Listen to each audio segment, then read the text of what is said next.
कोसळला, आसवांचा सागर खळखळला,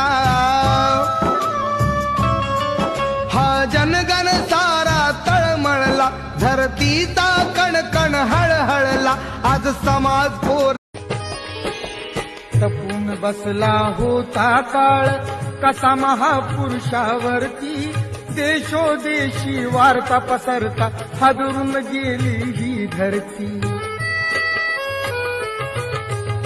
काळ जातील हंस हरपला, दर्याला वंदना